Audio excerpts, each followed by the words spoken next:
submission, Mr. Speaker, sir, is either this bill should be withdrawn or this should be referred to a joint parliamentary committee for very careful consideration, because it violates multiple articles of the fundamental rights under the Constitution of India.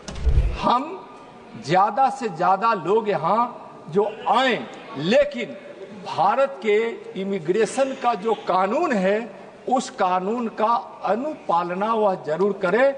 A new immigration bill is expected to change the way India handles foreigners entering, staying and exiting the country.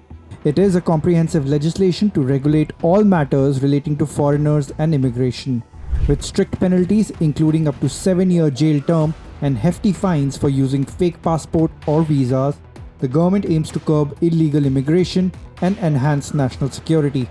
Introduced by Union Minister Nityanand Rai on the 11th of March, the Immigration and Foreigners Bill 2025 consolidates and replaces these 4 outdated laws.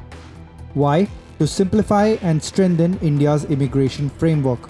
One of the main highlights of the bill is that it mandates that anyone caught using a fake passport, travel document or visa to enter, remain or exit India will face a minimum of 2 years in prison, which may extend up to 7 years, along with a fine ranging from Rs 1 lakh to Rs 10 lakhs. Additionally, foreigners entering restricted areas without proper authorization could face up to 5 years in jail and Rs 5 lakh fine.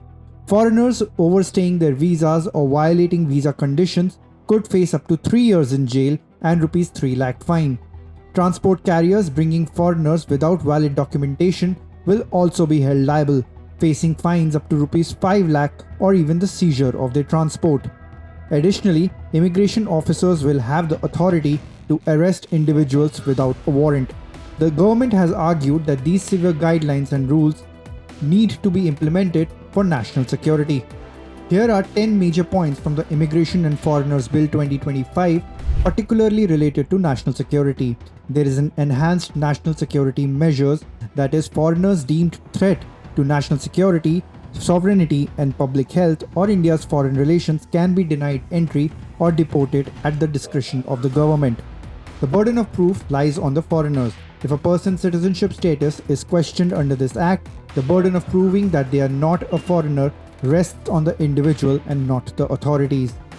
Restricted and protected areas. Entry or stay in protected, restricted or prohibited areas within India is not allowed without special permission from designated authorities.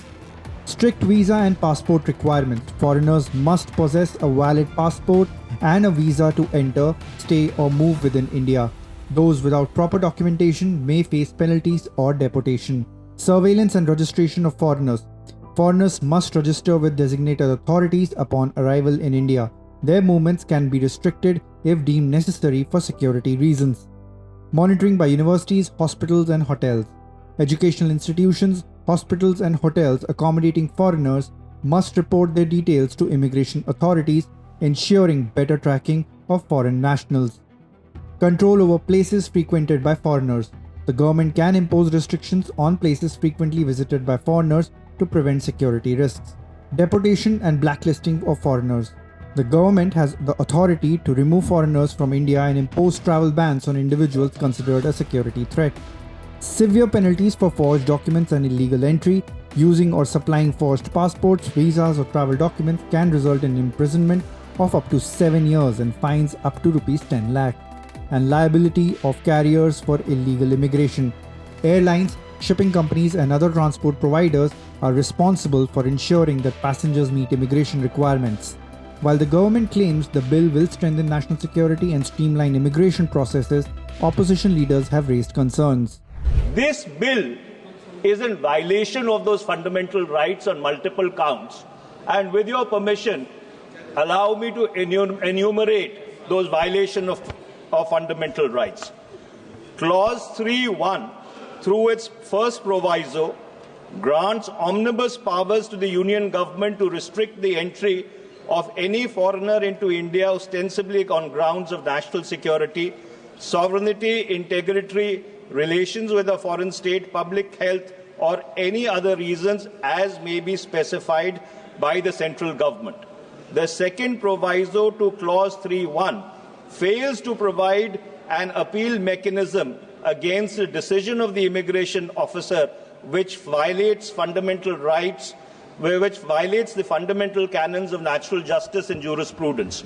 Furthermore, the first proviso of Clause 3.1 vests absolute discretion in the government to prohibit the entry of any foreign national, including persons of Indian origin. This provision has the potential to be misused if any government of the day feels that the political views or ideological beliefs of any individual or consensuous dissenter are not conformist in nature with the disposition of the current establishment. To oppose the introduction of the Immigration and Foreigners Bill, there is already 4 acts regarding entry and exit of foreigners in the country. They have served their purpose so far, and a new law appears superfluous in their place. I object to the new laws, especially with regard to obligation of universities, as well as hospital, nursing home, or any other medical institutes admitting any foreigner. This will restrict inflow of talent and know-how in the country in the fields of academic and medical science. Sir, I also like to mention that the intention of the bill is to abolish the laws. इसकी उन्नति, देश की संप्रभुता, शांति और देश के विभिन्न विषयों का ख्याल रखना भी सरकार की प्राथमिकता में है और जिम्मेवारी भी है। महोदय, हम किसी को रोकने के लिए नहीं ला रहे हैं। हम ज्यादा से ज्यादा लोग यहाँ जो आए, लेकिन भारत के इमिग्रेशन का जो कानून है उस कानून का अनुपालना वह जरूर करे।